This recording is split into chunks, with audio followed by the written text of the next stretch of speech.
Liss. The name of the program is The Way to Go. I invite you to join me each week at this time as we explore places to go and things to do. We're going to one of my favorite places in Westchester today, the Emelin Theater. I've talked about it many times. I've had people from the program on many times. And today I'm delighted to tell you that we're going to do a preview. We're going to look off into the future at the Emelin and talk about what's going to be coming at the Emelin in 98 and 99. And this is far in advance, and it'll give you lots of time to get your orders in, get your subscriptions in. We'll learn about new memberships that the Emelin has. And my guest today is Tiffany Rosen, who's the Director of Marketing and Public Relations. And Tiffany, I'm glad you're here today. Thank you. And now you can answer a question. What exactly is involved with being a Director of Marketing at a performing arts center such as the Emelin?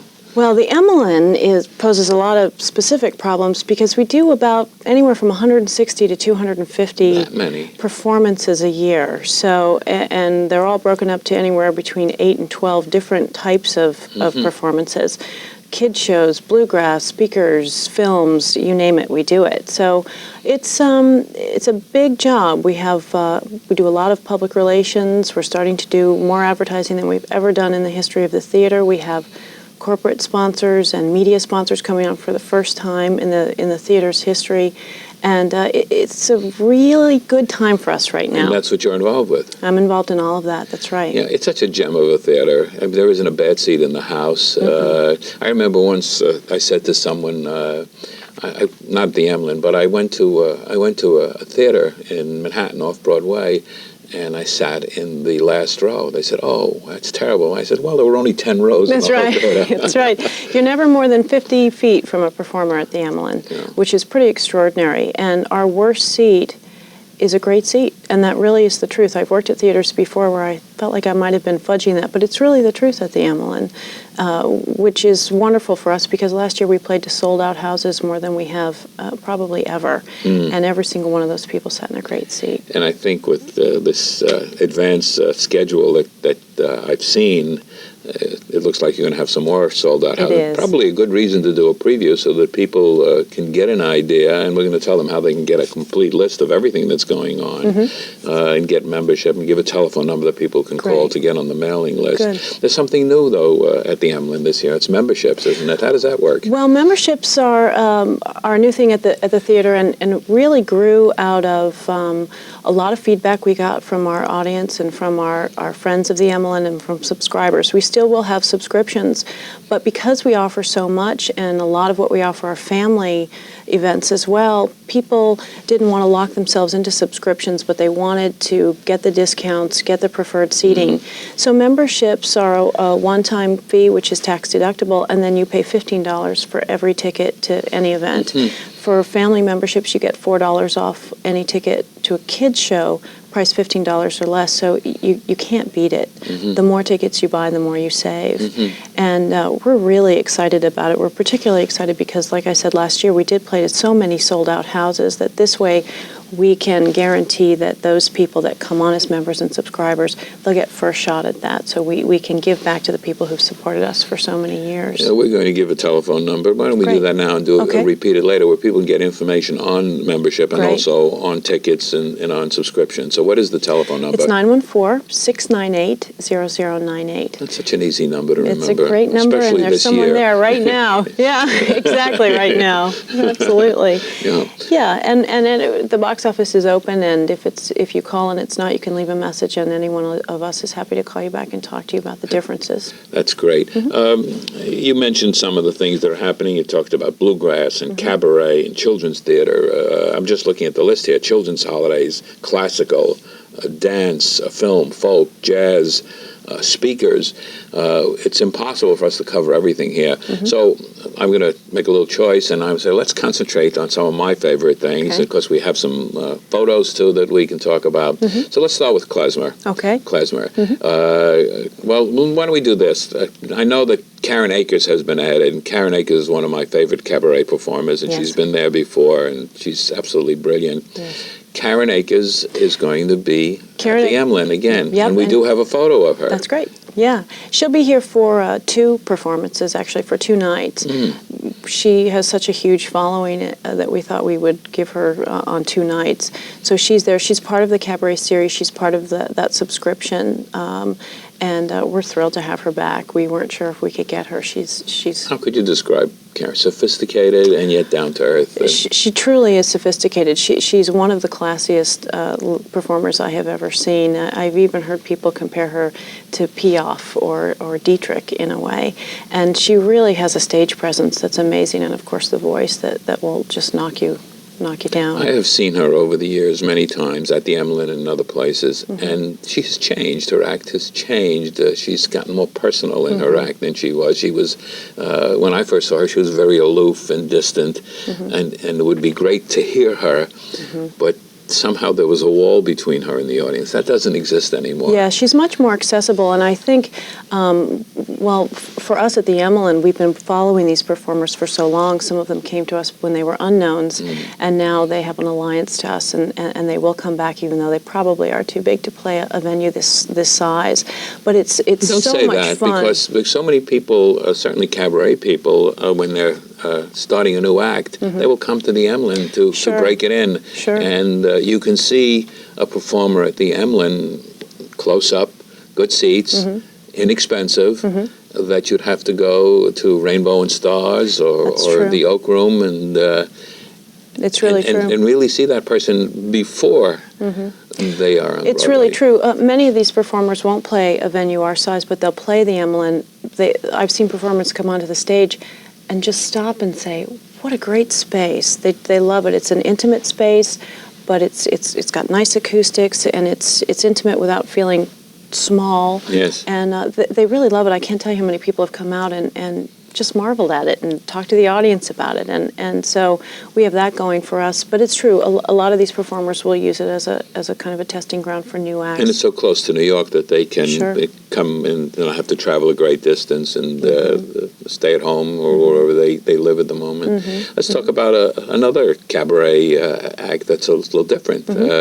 What is that one? What are we talking about now? New York Voices, is that what you're referring yeah, to? I sure am. New York and Voices. we have a photo of them too. Great. New York Voices are a fantastic group, and I'm so thrilled to see them on this series. Cabaret used to be real pigeonholed, and now it includes a lot of different sounds and a lot of different artists. And I'm happy to see them on the program this year. I think it really rounds out our program. They're doing a show called, they have an album, actually a Grammy Award-winning album, singing the songs of Paul Simon. And it is, you listen to it and you can't believe that nobody's done this before, taken these words and this music. It really is a lot of fun, and they are tremendous, really tremendous. It's a great group. I'm looking forward to seeing them. I have not seen them before. Oh, great. I make some discoveries at the Emelin. I do, as viewers, regular viewers know, I do go to a lot of cabaret, and I go to the MAC Awards and the Cabaret Convention, and but there are some people I just haven't seen, and I've never seen them. If I can interrupt just for a moment, we have another new program at the Emelin called the Rising Stars Performances. And as a subscriber, you get to go to all of them for free. And what we've done is in each of our subscribed series, cabaret, bluegrass, jazz, classical speakers, we've located and found somebody that we think is the person to watch, that person off on the horizon. And you mentioned the MAC Awards. This year we were at the MAC Awards and we saw a singer named Georgia Osborne. And she's our Rising Star this year. Subscribers get it for free. Members can get limited Rising Stars performances for free. But if you were there and you caught her, you might know her. And if not, I absolutely urge you to go. She is a lot of fun. What a voice! It's great. Yeah. It must feel good to single out someone and make a forecast. It is. It's a lot of fun. Yeah. It's a lot of fun, and it's what we're known for anyway. It really is. But getting back to stars, John Pizzarelli is coming back. Yep.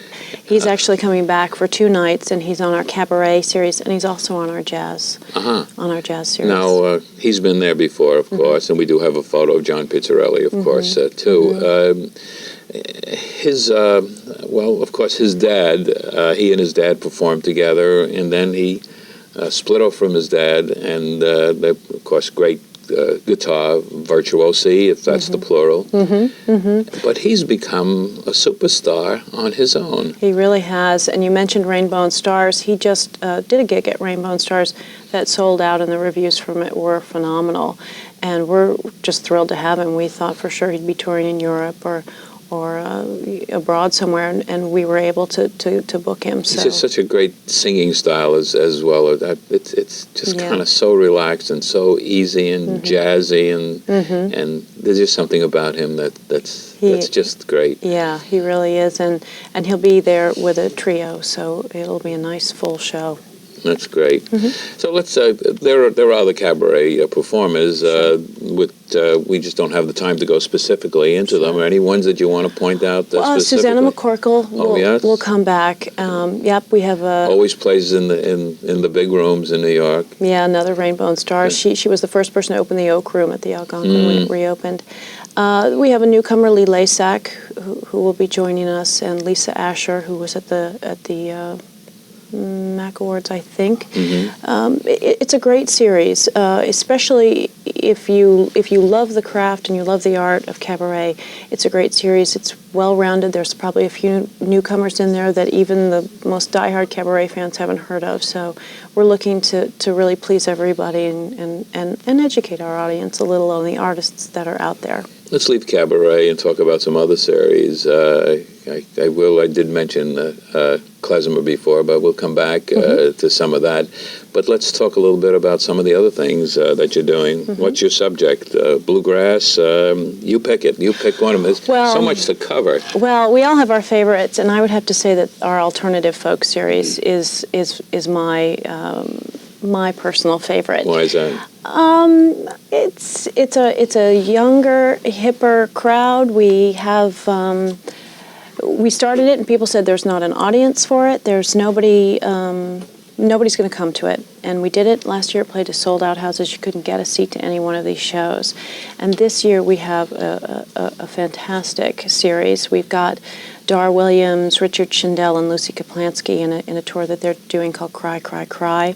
That's the day after Christmas, and their motto is everyone deserves a good cry after the holidays. And we have Kim Ritchie, who's a great up-and-coming, kind of a country sound to her. WFUV has come on as a sponsor of that series. We have a folk harp player. She plays the harp like people play the guitar. She's truly amazing, and she has a new CD coming out in October, and then she'll perform at the Emelin just after that, and she really is amazing. You've never seen anyone do anything with an instrument like she does. Beautiful voice, classically trained, and yet she has a kind of pop folk sound. I'm always amazed. How do you find these people? I know that there's a lot of submissions that come from agents and so on. But my experience and my discussions in the past is you have to seek out the people and decide who you want, not only for a mix and a balance and for your own audience, but to have kind of a flow that really works for the people. You have to listen. It's not enough to just go to the shows and talk to the agents and the booking people. You have to really listen and hear what people are talking about on the street, what your audience members say to you. What the artists are saying to you. You really have to keep an open mind. We get a lot of CDs, we get a lot of tapes at the theater, and yet you have to take the time to hear these people because you really never know who's around the corner. You just don't. Talking around the corner, I do want to remind our viewers that we're talking about the Emelin Theater. We're previewing the 98-99 series, and my guest today is Tiffany Rosen, who is the Director of Marketing and Public Relations, giving us a real great preview. let's talk about other performers. Let's talk about Cherish the Ladies, for example. And again, you brought an illustration of Cherish the Ladies. We have a new series this year called Family Arts. It's a Sunday afternoon performance. It'll be on Sunday afternoons. We have about 5 or 6 events in that series right now, and it's designed to bring events that adults can go to, but can also bring their families. So you're not just going to a child's show. You can actually enjoy it as an adult as well. And Cherish the Ladies are, I don't know if you've seen them, but they are so much fun. They are that traditional Irish dance, the music, the singing. They do it all. You have the live musicians. And, before there was river dance and before there was all of that, Cherish the Ladies have been around for a long, long time. And in fact, one of the lead singers, Kathy Ryan, is on our folk series, and we'll open our folk series in October. But we're thrilled to have them back again, too. They travel a lot. They've been in Ireland and Scotland a great deal and have won a huge amount of awards recently for their work. So we thought that would be a nice way to open that Such family variety arts. in what you're doing. It is. We talked about klezmer before. I too am a big fan of klezmer music, and I'm absolutely delighted that you are having someone who is really the king. As far as anybody's concerned, as far as you go on the internet and you look up anything on klezmer music, and you'll find everybody is pointing to Giora Friedman, who is unbelievable. I have to admit that I have one of his tapes in my car, which I play, not because you were coming here today, but it's kind of really, he's such a virtuoso of the clarinet. He really is. That it's unbelievable. He's got to be seen. He absolutely has to be seen. We have a photo of him, of course. There's not only does he play well, but and he has his trio with him. Is that what he usually does? Yes. But he makes the instrument speak. He really does, and it's interesting that you say that, because when he plays out and critics write about him and other great musicians write and talk about him, that's exactly what they say, that he gets his instrument to sing and to speak. And it's true. He was the musician you hear on the Schindler's List soundtrack. That's just one of his most recent big projects. And he really is a maestro. He really is a virtuoso, and what respect he has in the business among classically trained musicians. They just really a lot of respect. People really admire his work. And I'm thrilled to have him. We also have Brave Old World, which was actually here last year as part of a Big Apple, Big Easy. We did some jazz and klezmer. And the reaction to klezmer, sometimes people will laugh and they don't really know what to expect. Klezmer is a beautiful, beautiful old tradition. Brave Old World is different because they are, how can I describe it? They're intellectual klezmer. But the only way I could describe it, there's a lot of thinking on that. They're so talented. And I remember when they were here last, the 4 members, is it, or 5 members? 5 members. 5 members. And they live in different parts, not only of the country, but of the world. Right. And they play together, and each one is a virtuoso. And they're all scholars, yeah.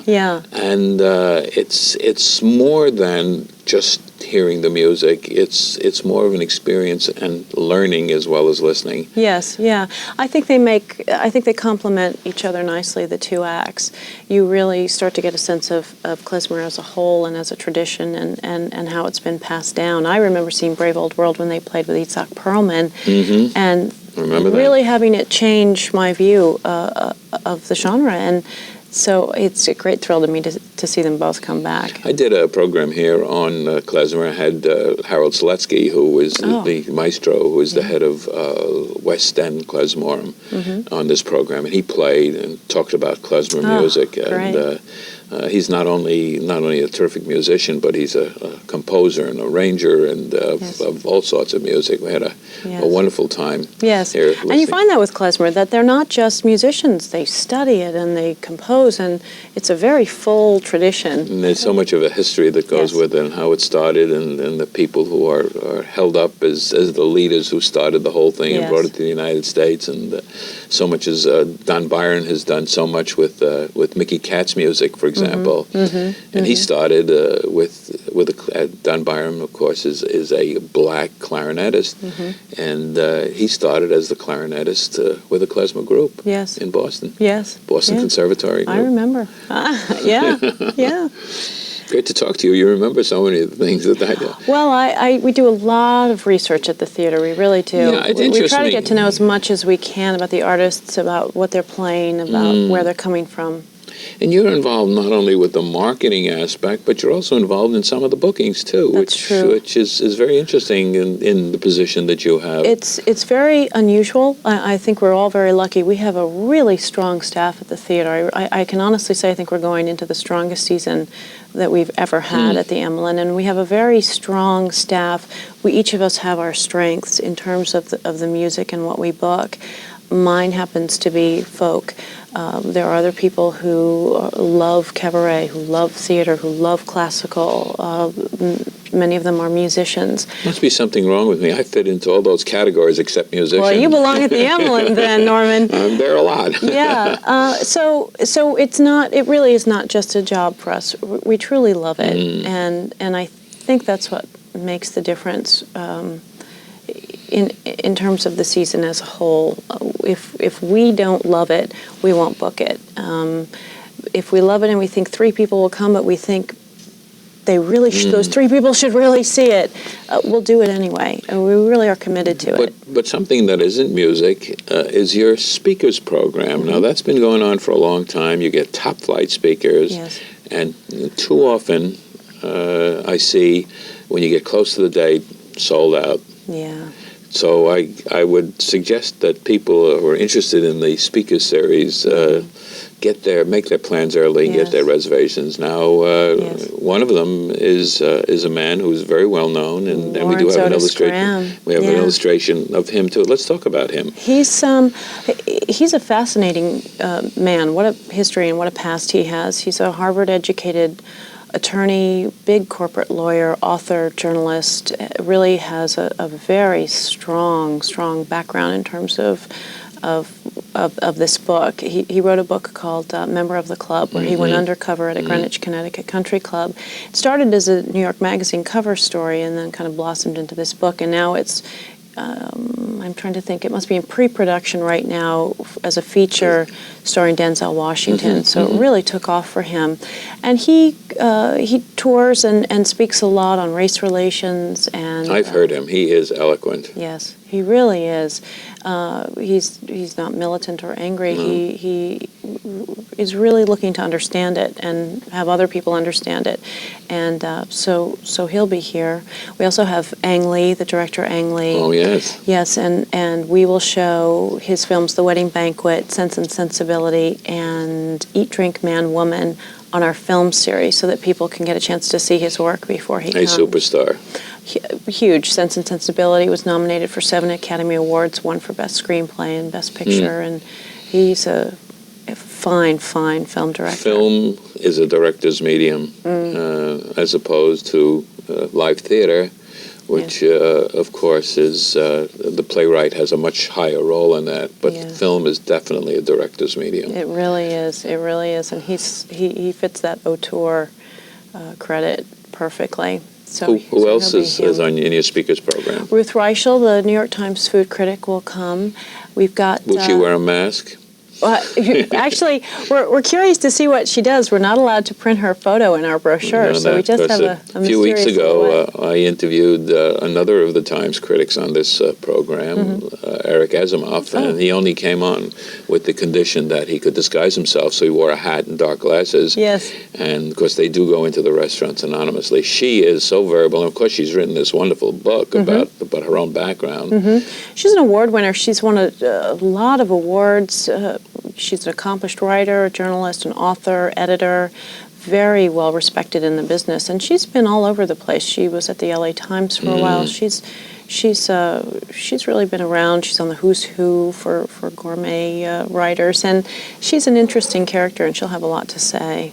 lot to say. Any other speakers you want to talk about? Jeffrey Holder will be coming. Oh, yes. I was just thinking about him the other day. I heard a booming voice, and I thought of Jeffrey Yes, Holder. yeah. And we don't know yet what he's going to talk about. He hasn't given us his topic yet, but that's true, Jeffrey Holder. Is he going to dance? he certainly moves well. I certainly would love to see that. But I think few people realize that he's not just an actor. He's a choreographer. He's a dancer. He's a writer. He's a painter. I mean, he's a Renaissance man. He is. And a beautiful speaker, just a gorgeous speaker. So he'll be there as well. A great series. Yeah. Great series. Yeah. We do want to be sure before we run out of time that, again, we talk a little bit about subscriptions and reservations and the number that people can call to get information. Right, yeah. Subscriptions and memberships are really the way to go this year. You will save close to 30%, if not 30%, over the cost of single tickets. If you subscribe, you'll get an additional 5 tickets free, because we'll give you a free ticket to every Rising Star, which means that if you are a Cabaret subscriber, you can see Bluegrass and you can see folk and you can see all those rising stars. It's our way of getting people to kind of cross-pollinate their interests. And if you become a member, you pay $15 a ticket, and you just can't beat that. You really can't. The telephone number again? 914-698-0098. And we also have a website up, www.theemelin.org.